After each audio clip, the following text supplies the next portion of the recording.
Welcome to the House of Coaching Deep Dive podcast with Marcia and John. Join them as they explore the wealth of knowledge from leading coaches Steph, Carl, and Hans. No more reasons left to hide. Bring out the best in you. Today we're exploring something pretty fascinating. Have you ever had that brilliant idea, maybe for a new venture or a creative masterpiece, but it just sits there? Oh, definitely. That half-finished project gathering dust. Exactly. Or the business plan that's always almost ready, always getting pushed to tomorrow. That dream that never quite sees the light of day. If that sounds familiar, if you felt that kind of internal friction, you are absolutely in the right place today. It's a common struggle, especially for creative types and entrepreneurs. Totally.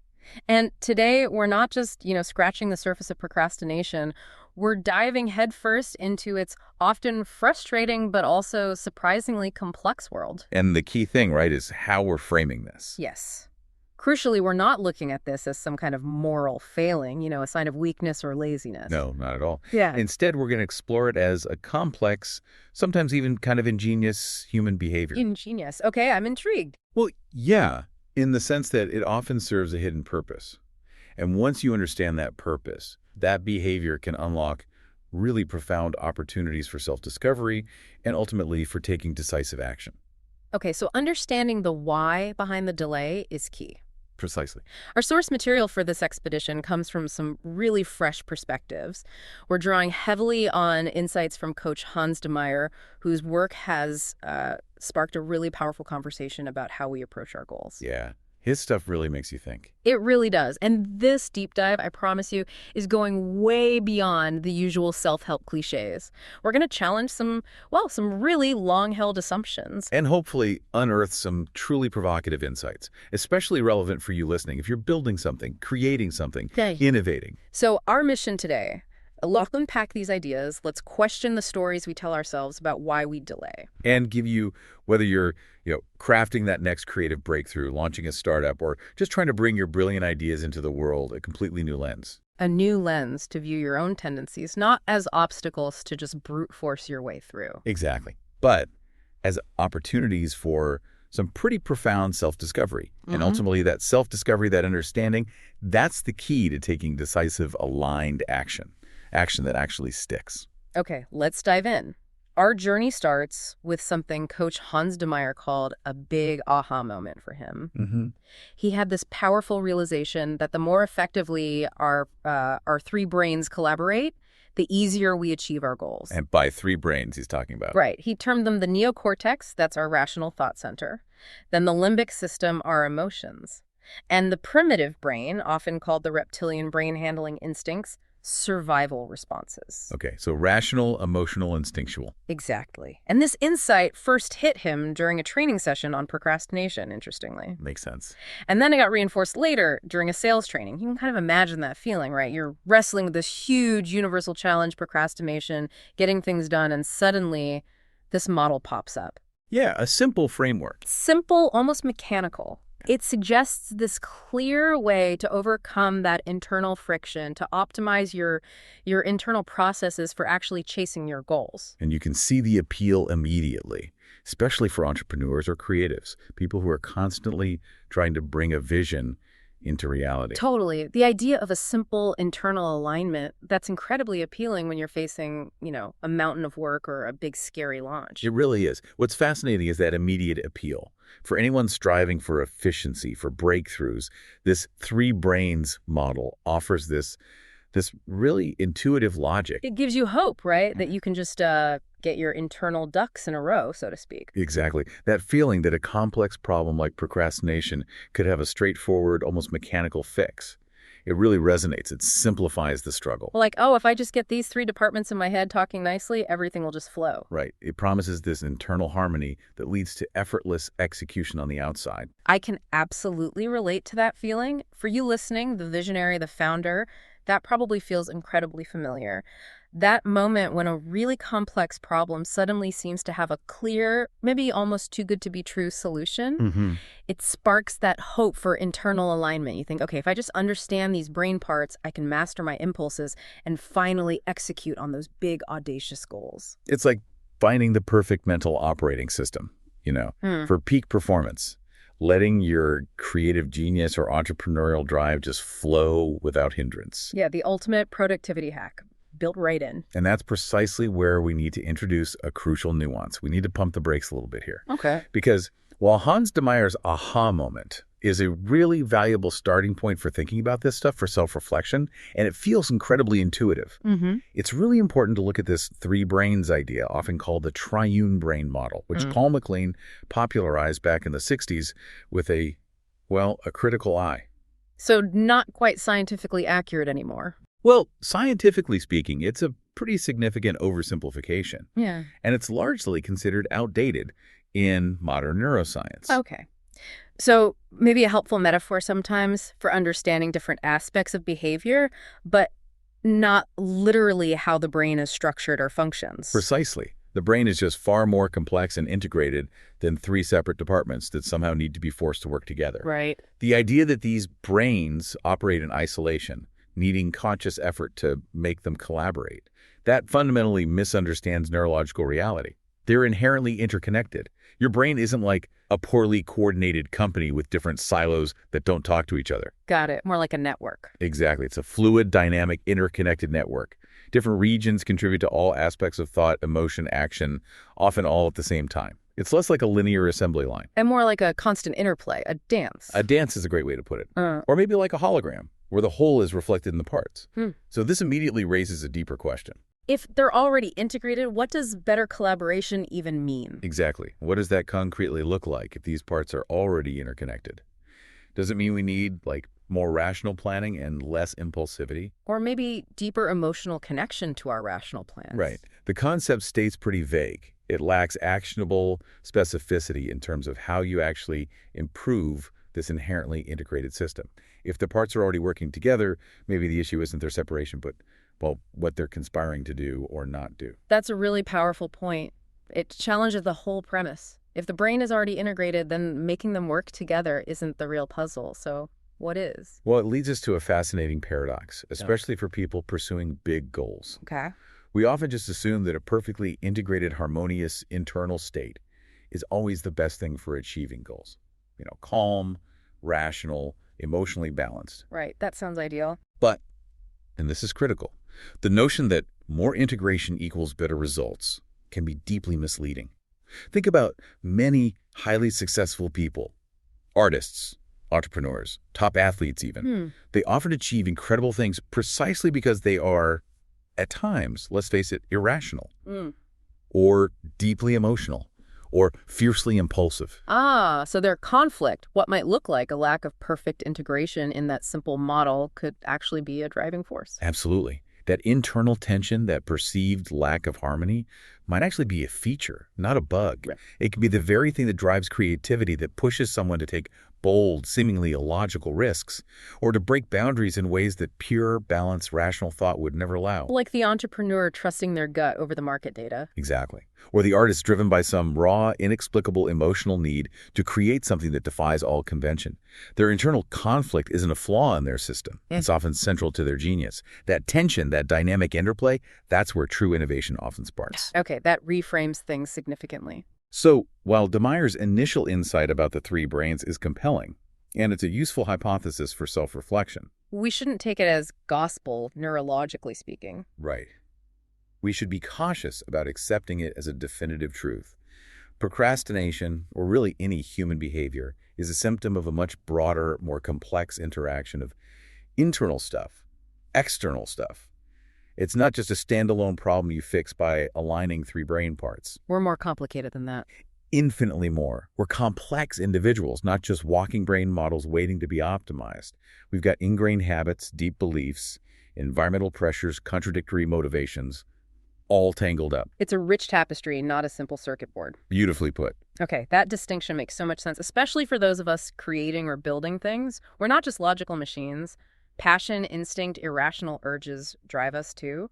So if the three brains model is an oversimplification, let's look at how you, the listener, actually refine this. You articulated something incredibly relatable. That sequence of intent, discomfort, and avoidance. That linear model. Yeah, you put it perfectly. You think an activity or intention is useful and necessary, that's the rational thought. You feel it might be difficult, the emotional response, and then you flee, the primitive survival reflex. Thinking, feeling, fleeing. It feels so true, doesn't it? It really does. It seems to map perfectly onto that internal experience. And it feels like a clear path for tackling procrastination, too. Okay, identify the thought, acknowledge the feeling, stop the flight response. It offers this tangible handle on what often feels like a really elusive internal battle. It absolutely feels logical. Yeah. And that's precisely why it's so appealing, so widely embraced. It gives you steps, a process. Right. However, and here's the deeper critique. Human behavior is rarely that neat and linear. Not a straight line from A to B to C. Almost never in real time. While that sequence, thinking, feeling, fleeing is often an excellent reconstruction after the fact, how we make sense of it later, it's probably not how it unfolds moment to moment. It's not like your brain sends a neat memo from the rational part to the emotional part, which then forwards it to the instinct part. So it's messier. The feelings might come first. Often, yes. Resistance or discomfort might bubble up before you even consciously decide something is useful or necessary. You might just feel this vague sense of dread or inertia the moment a challenging project even pops into your head. Before you've even analyzed it rationally. Exactly. That gut feeling, that unease, can precede any logical assessment. And conversely, we are masters at using our rational minds to justify the avoidance we're already feeling. Oh, yeah. Rationalization kicks in. Big time. We don't just flee. We intellectualize the flight. How many times have you heard or maybe even said, "Oh, I work much better under pressure," as an excuse to delay? Guilty. Or, I just need to clear my desk, answer these emails before I can tackle the big thing. Precisely. That's a rationalization for a resistance you already feel. It's not the cause of the resistance. It's justifying the flee impulse. Okay, so it's not just a sequence. It's more like a swirling feedback loop. The rational mind jumps in to make sense of or excuse what the emotional and instinctual parts are already up to. Exactly, which makes it far more complex than just identifying a linear path and intervening. And then there are the unconscious motivations you mentioned earlier, the why behind the avoidance that we don't even know about. Indeed. Sometimes the reason for our inaction is completely hidden from us. It's subconscious. Yeah. It might be a deep-seated pattern, an old coping mechanism learned years ago that has absolutely nothing to do with a conscious thought-feeling, fleeing process right now. It's just how we operate, an ingrained habit. A silent pact we've made with ourselves, maybe, and we're not even aware of it. Like an entrepreneur might endlessly tweak their business plan, genuinely believing they're just being thorough, meticulous. When really an unconscious fear of actually launching, maybe fear of success, is driving the delay. It's entirely possible. That thoroughness becomes the acceptable mask for the hidden fear. Wow, okay. And this leads us to an even more fundamental question, really. Why do people want to change this procrastination behavior in the first place? Good question. Is it always for the right reasons? Well, is it a genuine desire for better results? For achieving a specific outcome that truly lights them up, that aligns with their deepest values? Or is it more about conforming? Exactly. Or is it because they're conforming to cultural pressures that label procrastination as a failure, a moral weakness, something inherently bad that just must be fixed? That hits home for entrepreneurs, right? The pressure to always be crushing it, always executing. Immense pressure. So is the goal truly yours? Is it aligned with your authentic self, your deepest desires? Or is it a goal you feel you should pursue, maybe reflecting external expectations, societal definitions of success, like being the next big thing? So procrastination could actually be a signal, not just a failing. Your inner self waving a flag saying, hang on, is this really the right path for us? It could absolutely be that, like your internal check engine light. It's telling you to look deeper, not just to hit the accelerator harder. Love that analogy. So we have to reiterate. The human brain isn't just a project management tool with 3 neat departments. And behavior isn't just a simple chain reaction of thought, feeling, fleeing. It's messier. Much messier.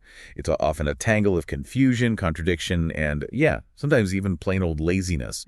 But even that laziness often serves a deeper, hidden function. It's not about debugging a simple program. No, it's about navigating a deeply complex, often irrational system that has its own hidden logic, its own reasons for doing what it does. Okay, this is getting really interesting. If it's not just a simple brain miscommunication or that linear thought process, what else could be going on?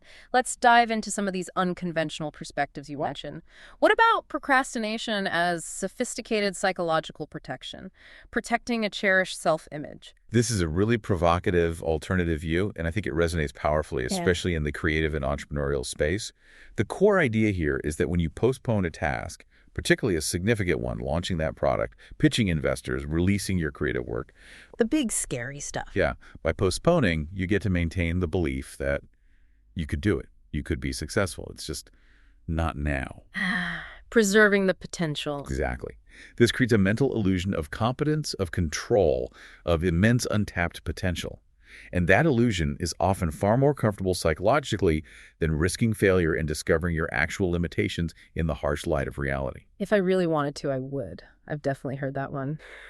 And probably said it myself. It's like a shield. It's the ultimate psychological shield.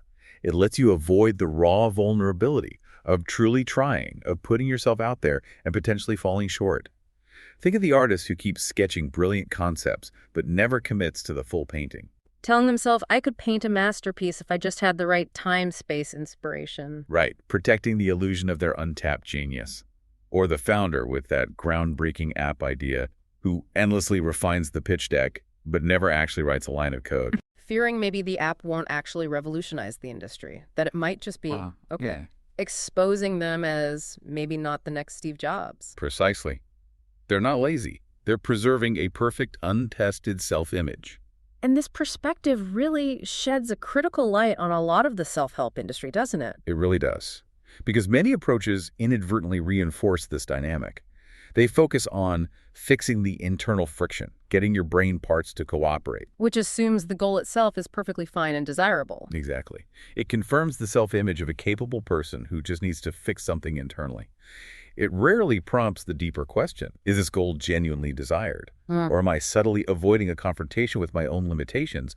Or maybe the fact that I don't really want this? That's crucial for creatives or entrepreneurs who might pursue projects because they feel they should, because it's what a successful person in their field does. Not because their heart is truly in it. This keeps them stuck, thinking they have a personal flaw, I'm lazy, I can't focus, rather than uncovering a deeper misalignment. Wow. Okay, so procrastination is sophisticated self-deception, protecting a comfortable identity. That's a tough truth. What about another one? Procrastination is self-protection against an identity shift. This is another profound one, particularly relevant for anyone on a path of creation or building something new. Any truly significant action, starting that huge project, making yourself vulnerable by launching something, taking a big financial risk. It inherently challenges who you are right now. Absolutely. It means becoming something else. Yeah. And that prospect can be deeply threatening to the ego, which loves routines, familiar beliefs, safe boundaries. We like our comfort zones. We love them. So you might procrastinate not out of laziness, but because you intuitively sense, maybe unconsciously, that starting means you'll never be quite the same person again. The you who begins the journey isn't the same you who finishes it. Exactly. Or even the same you who's just 3 months into it. And that often feels much scarier than the fear of simple failure. Think of the aspiring author who resists actually writing because they fear the identity of writer. The critiques, the deadlines, the public exposure. Or the person launching a side hustle that could potentially turn them from an employee into a business owner. That's a huge identity shift. Huge. It involves shedding an old skin, leaving a familiar comfort zone. And that can be terrifying because your very sense of self is on the line. It's the fear of becoming different, of the unknown self waiting on the other side of that action. That's really counterintuitive. We always focus on fear of failure, but fear of becoming different. That hits deep. Our comfort zone isn't just a place, it's an identity. Precisely. Okay, what about procrastination as a kind of power strategy? Yes, often an unconscious one. It can be a subtle way to maintain control over the outcome. And maybe more importantly, over the narrative of the outcome. How so? Think of the classic example. The student who crams at the very last minute. If they somehow pull it off and succeed, it becomes proof of their inherent brilliance. Look what I did with hardly any effort. Imagine if I really tried. Yeah. It boosts the ego. Right. And if they fail? then it's easily blamed on the lack of time. Huh. I just didn't have enough time to prepare properly. It wasn't a true test of my abilities. The failure isn't attributed to a lack of competence. So either way, the core self-image of being capable remains intact. Exactly. It keeps the ego protected by creating this comfortable distance from the true outcome. Because, let's be honest, truly giving your absolute best effort, pouring your heart, soul, talent into something, and still failing, that's far more ego-threatening. Than failing while having the built-in excuse of, I wasn't really trying my hardest. Precisely. This is so relevant for creatives who fear revealing their full potential and facing judgment. What if you put everything into your art, your product, and it's met with indifference? Or worse, harsh criticism. Procrastination keeps that ultimate vulnerability at bay. It's a defensive power play. A way to control how others, and crucially how you, perceive your capabilities. You maintain control over the story. I can definitely see how that plays out constantly, especially in the entrepreneurial world. Always holding back just enough to have an excuse, even if only for yourself. You protect the story of your potential. Okay, another angle. Procrastination as a symptom of an incoherent system of values, like an internal clash. This points to something deeper, often unacknowledged. It happens when a conscious goal you've set clashes with deeper values that you hold, maybe values you aren't even fully aware of. Okay. In this view, the procrastination isn't the problem itself. It's actually a powerful signal, a message from your inner system saying, hold on, something's fundamentally out of alignment here. Can you give an example? Sure. Imagine you keep delaying applying for that big promotion at work. It might not be about laziness or fear of responsibility. It could be a subconscious reflection that deep down you actually value autonomy and creative freedom way more than you value status or the structured environment that comes with that higher role. So the delay is your subconscious pushing back against a goal that doesn't fit your true values. Exactly. The procrastination isn't a flaw, it's a message. It's your inner self saying, this conscious direction, it's misaligned with what really matters to us. This highlights a critical internal dialogue for entrepreneurs, too. Are you chasing a venture because it's fashionable, potentially lucrative, externally validated? Or does it genuinely resonate with your core beliefs about purpose, joy, the kind of impact you want to make? Right. The delay becomes this honest, albeit uncomfortable, internal communication. A gentle brake applied to a path that isn't truly yours. The ultimate check engine light for your true north. Mm-hmm. Wow. Okay, shifting perspective again on a broader societal level. Procrastination as a kind of survival mechanism in our hyper-performance culture. That's a really crucial point, I think. We live in a society obsessed with constant output, hyper-efficiency, visible performance. Busy is often worn as a badge of honor. Totally. If you're not producing, you're slacking. Yeah, right. And in that kind of environment where doing more is often equated with being more, procrastination can actually be an unconscious act of rebellion, a pushing back. Interesting, like a passive resistance. It can be.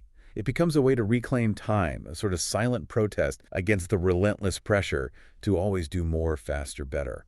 Now, it might not be a healthy coping mechanism in the long run. It can certainly lead to stress and anxiety. But it's understandable. Profoundly understandable. For creatives, maybe it manifests as burnout or creative block, disguised as procrastination. They might be unconsciously resisting the pressure to constantly produce, the commodification of their art. Or for an entrepreneur, maybe it's pulling back from the relentless 2-more-to-7 grind, a subconscious refusal to keep feeding the beast of market expectations. Absolutely. It's a way for your system to try and say, no, pause, I need to resist this constant push, this expectation of endless productivity. Okay, that adds another layer. And finally, we've talked about fear of failure, fear of becoming different. But you hinted at something maybe even bigger. What if the ultimate fear isn't failure at all? This is perhaps the most profound and maybe the most unsettling insight of all. We need to challenge the common assumption that we only fear failure. Because in reality, people are often just as afraid, if not more afraid, of success. Afraid of success? That sounds counterintuitive. Why? Well, think about it. Success brings judgment. It brings heightened visibility. It brings increased risk and responsibility. It demands that you fully show yourself your true work, your authentic vision to the world. And that can be absolutely terrifying. Because you can no longer hide behind potential. Exactly. You're judged on your actual output, your actual impact. The stakes get higher. Think of the indie filmmaker whose first movie is a surprise massive hit. Suddenly, they're not just a promising new talent anymore. Now they're expected to deliver another masterpiece. Their integrity is scrutinized. Their personal life might become public. right? That level of exposure, the weight of expectation, the fear of losing privacy or authenticity, it can be overwhelming. This is so relevant for entrepreneurs who might unconsciously sabotage their own breakthroughs, precisely because of the immense weight of future expectations, the fear of losing themselves, or the sheer responsibility that comes with succeeding on a grand scale. So it's the fear of being truly seen, truly exposed, and then having to sustain that visibility. That's a huge part of it. It's not just the fear of falling, but the fear of flying too high and being exposed to the elements, or maybe even feeling trapped by your own success. Wow. Okay, this is all so much more complex than just getting our brain parts to collaborate better. Right, let's switch gears just slightly. Yeah. You talked about the allure of using neurobiology to explain behavior. Our listener tried to integrate that too, proposing that chain. Impulses come in, generate neurotransmitters, trigger energy flow, lead to feeling, then behavior. The neurochain explanation. Yeah, and it sounds appealing, right? Because it offers this seemingly scientific, concrete explanation for something that often feels abstract and uncontrollable, like, it's just my dopamine levels. Indeed. And that desire to ground complex human experience in neurobiology is very common, especially today. It's incredibly tempting to reduce everything to brain chemicals. To say dopamine and feel like, okay, mystery solved, we found the root cause. Right, it feels like you have a handle on it. Exactly. And yes, there is a chain, broadly speaking. External impulse leads to internal neurochemical processes which relate to subjective feelings, which influence behavior. But it's crucial to understand that this is still a model. And like all models, it drastically simplifies a far messier, highly feedback-driven, complex system. Okay, so let's break down that proposed chain with more nuance. First, impulses come in. Social pressure, expectations, and tensions. Right. We are constantly bombarded by countless stimuli, internal and external. But here's the critical nuance. The brain isn't just a passive receiver. It's not a sponge soaking everything up. It filters. Massively. It's a selective biased editor. We constantly filter. Probably 99% of all impulses are ignored or pushed to the background. The decision about which impulses are deemed relevant is highly subjective. Based on our past experiences, our current emotional state, our core beliefs, our attentional focus right now. So it's not just what impulses come in, but which ones your unique internal system chooses to notice, amplify, and prioritize. So for an entrepreneur, that might mean noticing one encouraging market signal while completely filtering out 10 negative ones, or vice versa. Exactly. It's not a neutral process. The brain isn't a sieve passively letting things through. It's more like a bouncer at an exclusive club, deciding who gets in based on its own complex, often biased criteria. Great analogy. Okay, next step in the chain. Those impulses generate neurotransmitters. Right. And here we need to be really careful not to mix up correlation and causation.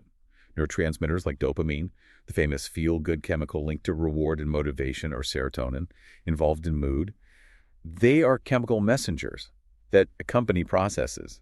They don't necessarily cause them in a simple, linear way. So just because dopamine spikes when I feel motivated doesn't mean the dopamine caused the motivation? Precisely. It's a correlation, a co-occurrence, not necessarily the sole cause. Think of it like this. When a car accelerates, fuel is consumed. Fuel consumption accompanies acceleration, but it isn't the reason the driver chose to accelerate.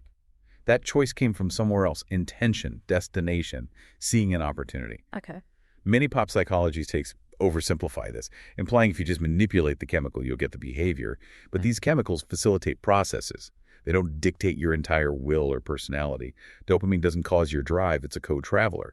It's like the engine oil, not the driver's intention. Got it. The oil helps the engine run, but doesn't decide where the car goes. Okay, third step. Neurotransmitters create an energy flow, leading to a subjective feeling. Yeah, this is subtle but crucial. The idea that a subjective experience, a feeling, relates to neurochemical shifts is valid. But that feeling isn't objectively the same for everyone, nor is it purely chemical. How do you mean? Well, two people could have the exact same spike in, say, adrenaline or dopamine. One might interpret that physical sensation as excitement or focused drive and dive right into their work. While the other interprets the same physical sensation as anxiety or overwhelming pressure and immediately looks for a distraction. Exactly. That subjective feeling isn't just the raw neurochemistry. It's the neurochemistry plus your contextual interpretation, plus your individual self-story, your personal narrative. It's about the meaning you assign to that sensation, shaped by your history, your beliefs, even your self-deceptions. So the chemicals are the ink, but the story you write with that ink, the meaning you make, is unique to you. Excellent way to put it. The ink doesn't write the story by itself. Okay, and finally, the last link. That feeling leads to behavior. Is that automatic? Sometimes it feels like it, but very often it doesn't. Think about it. People feel guilty about delaying a project, yet they continue to delay it. Sure. They feel anxious about a deadline, but still push through and succeed. Or they feel incredibly motivated and inspired after a great workshop. And then do absolutely nothing when they get back to their desk. Right. The link between feeling and behavior is not automatic or deterministic. There's a critical in-between space. The space for. A space where choice, will, habit, distraction, conditioning, conscious effort, and unconscious resistance all play a massive, decisive role. This is where both self-destruction and groundbreaking creativity actually happen. It's not a simple switch flipping from feeling to action. It's a dynamic interplay of countless factors in that gap. Okay. So while that neurobiological perspective seems attractively concrete, it carries the same risk of oversimplification as the three brains model. Yeah. Human behavior isn't a neat chain reaction. It's loops, feedback, contradictions. Exactly. Existing on multiple levels, from cellular to societal. To truly understand behavior, you have to look beyond just the chemical level to the deeper human narratives, values, motivations. The neurotransmitters are the ink of the letter, absolutely, but they are not the message itself. You have to read the whole story to understand why you do or don't do something. That's a brilliant way to frame it. Wow. Okay, this has been quite a journey from the seemingly simple to the utterly complex, revealing this intricate dance inside us. So if models don't necessarily need to be scientifically true to be useful, if they just need to work in the sense that they provide perspective, give direction, spur action. Like religions, management theories, self-help books often aim to do. Right. If usability is key, then let's apply that philosophy to what sounds like the ultimate, most challenging model you've mentioned. The one Hans de Meyer articulated as the cynical functional survival model. Indeed. That's the perfect setup. Models are valuable if they work, if they offer a useful lens, a new way of seeing, a nudge towards action. Truth is often overrated in these contexts. Usability is fundamentally underrated. All these frameworks are essentially organized ways to get people moving, make sense of chaos, provide a sense of control. And if they stop working, they fade. Exactly. Okay, so this next model, yes, it's brutal, but sometimes in its brutal honesty, there's immense clarity. Okay, brace ourselves. Let's hear it. All right, let's get truly cynical, but also functional. This is the cynical functional survival model of human behavior, or, as originally termed, the cynical functional overleavings model von menselijk gedrag. Okay. Its central, unflinching core idea is this. Every single action you take and every inaction, every procrastination, is at its deepest level an attempt to minimize the uncomfortable feeling of existential uncertainty. Full stop. Minimize uncertainty. Minimize the discomfort of it, and crucially, to do so with the least possible energy expenditure. Everything else is theater. The rest is theater. Wow. It's the elaborate show we put on for ourselves and others to justify our underlying survival mechanisms, to make it look like something more noble or complex. Okay, that's bold. Unsettling even. Let's break down. Step 1. The system wants to survive. What's the system? The system is you. Your physical self, yes, but also your brain, your self-image, your social standing, your sense of control, your entire internal ecosystem. The primary goal here isn't necessarily grand altruism or spiritual enlightenment in its purest form. It's simply to persist, to maintain its perceived integrity, to be acknowledged, and fundamentally, to remain safe and comfortable within its established boundaries. So the prime directive is self-preservation of the entire me package. Pretty much. And within that framework, all behaviors are fundamentally driven by maximizing comfort, minimizing energy use, avoiding perceived threats like rejection or failure, and maintaining control over your personal narrative, your story about yourself. So everything from my morning coffee routine Provides predictable comfort, reinforces routine, minimizes decision energy. to my biggest career decisions. Are rooted in these fundamental, often unconscious survival instincts. It's all about maintaining equilibrium, keeping things stable and predictable at the lowest possible energy cost. Okay, that's comprehensive. So if everything is about keeping the internal ecosystem stable and comfy, what about goals? We set these big goals in our careers, our creative lives. Aren't those about growth, impact, something beyond just comfort? Step 2 of the cynical model. Goals are defense lines. Defense lines. Against what? Against that underlying discomfort and existential uncertainty. While we often perceive our goals as noble aspirations, born purely of passion or ambition, this model suggests they are often not what you truly want at the deepest, most unvarnished level. So what are they then? They are sophisticated constructs, symbols we use to justify our existence, to manage those underlying anxieties, and to defend against the discomfort of meaninglessness or irrelevance. Okay, give me some cynical examples. A fitness goal. Often, it's proof you're still physically valuable. A defense against the fear of decline, aging, irrelevance in a culture obsessed with youth and vitality. It's not just health, it's proving worth. A big career goal, like building a successful business for an entrepreneur. Could be a mask. A defense against the fear of being irrelevant, of not having enough, of lacking purpose. A way to prove your worth in a performance-driven world. It's a sophisticated shield against the dread of unfulfilled potential or just basic insecurity. A creative goal, writing the novel, launching the product. Often a scream for recognition, an attempt to be seen, to leave a mark, to avoid the deep discomfort of anonymity, of feeling insignificant. Even a spiritual goal, seeking inner peace. Can be framed cynically as a controlled surrender, a way to manage the fear of the uncontrollable, the discomfort of not knowing, of life's inherent chaos, by adopting a framework that promises answers or acceptance. So the model suggests no goal is set without some underlying anxiety driving it. That's the cynical take. Goals become a form of civilized panic.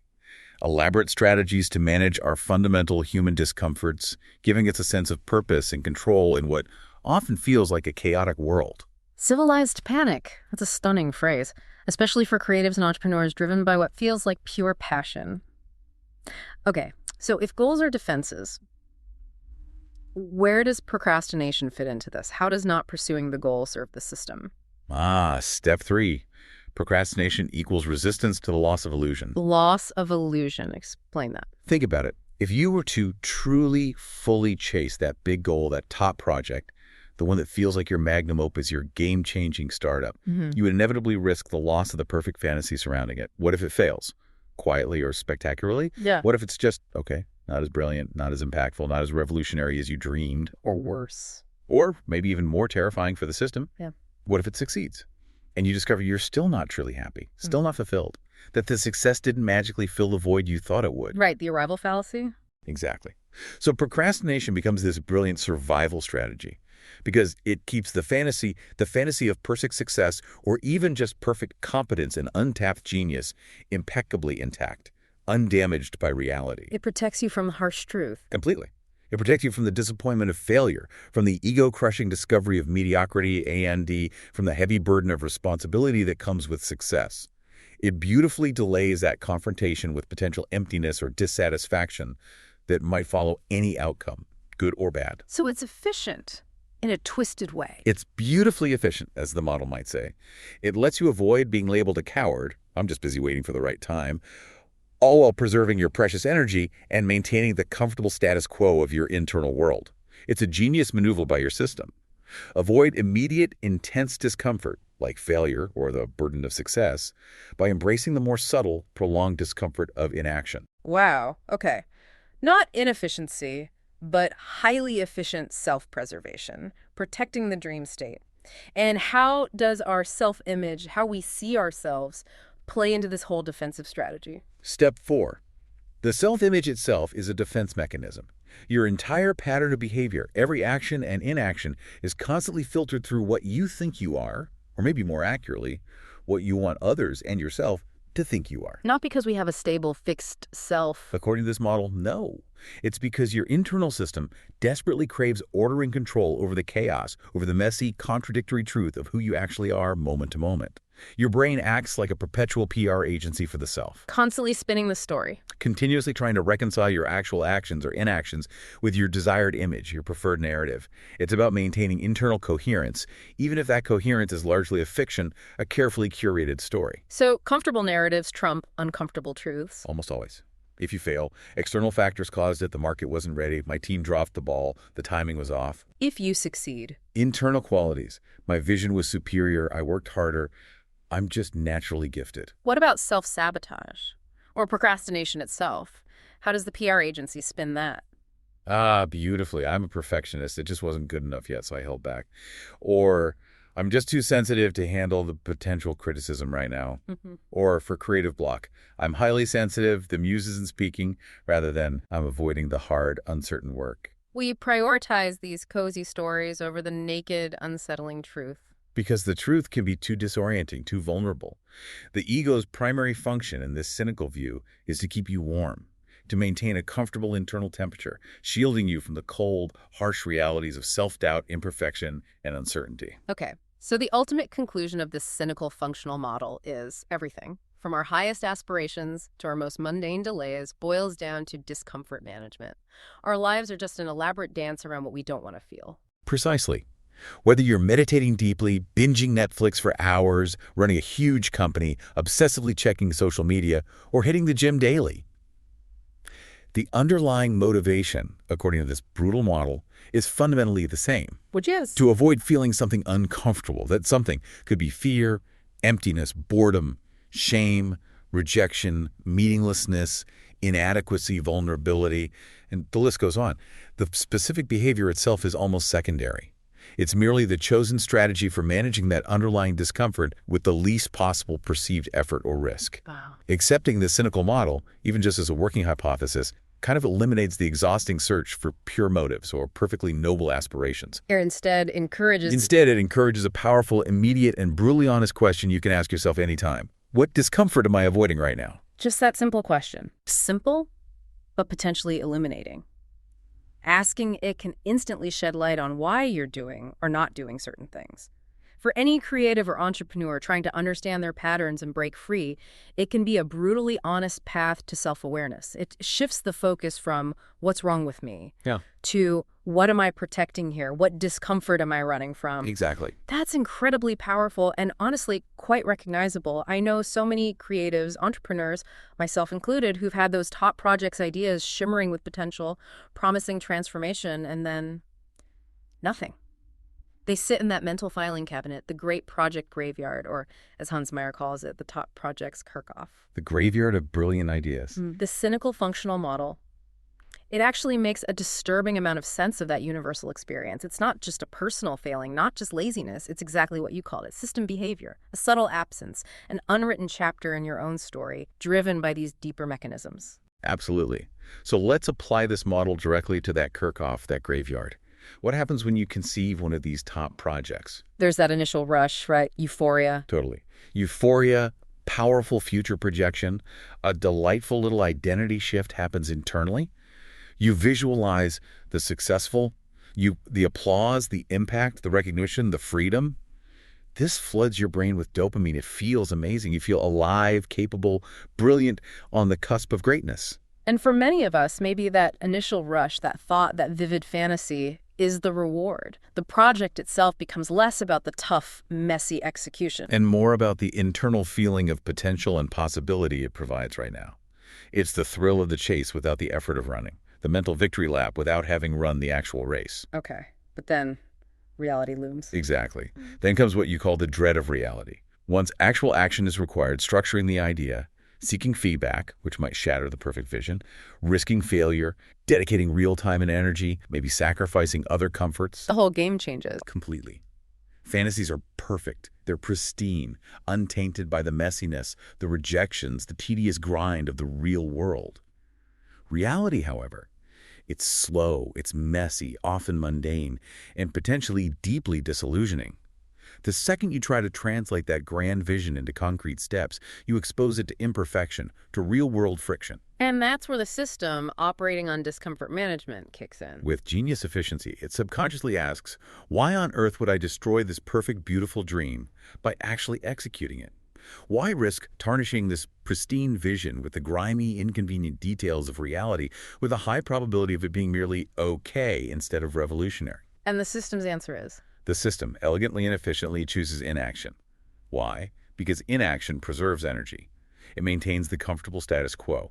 And most importantly, it preserves that cherished illusion of perfect potential. It's the ultimate trifecta of avoidance.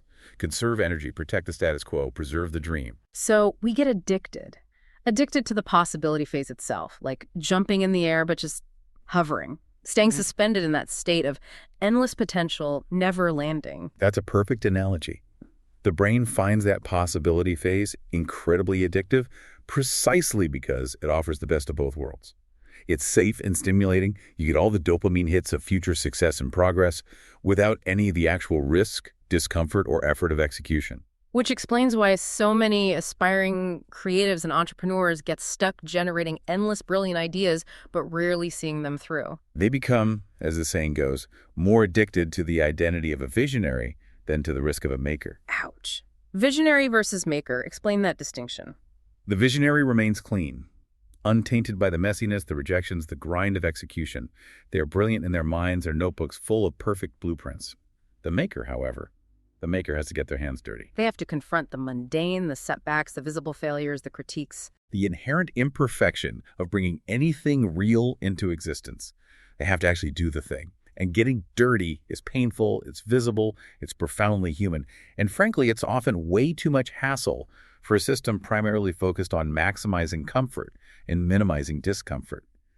The visionary gets the untarnished glory of potential.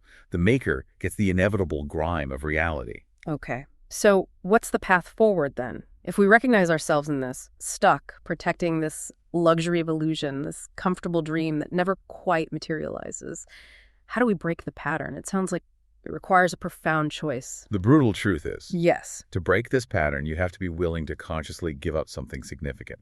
And it's not just giving up time or energy, which is what traditional self-help often focuses on. That's giving up. It's about giving up the luxury of your illusion. You have to consciously choose to dismantle that perfect fantasy, to sacrifice the comfortable narrative of your untapped potential.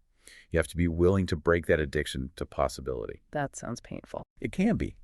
But the path to freedom from this pattern, the way out of the Kirchhoff, is to dare to trash an idea by executing. Dare to trash it by executing it? Yes. Allow it to fail. Allow it to be imperfect. Allow yourself to see its banality, its ordinary components, the messy details that were hidden inside your perfect, untouchable vision. Because only through that messy confrontation with reality, only by allowing the idea to live and breathe and potentially fall flat or morph into something completely different, only then can you finally be free from its seductive hold, free from its intoxicating promise of perfect potential. And only then can you truly move on. Only then can you truly move on, whether that means refining it based on reality, discarding it without regret, or embarking on a new, equally messy but potentially more real journey of creation.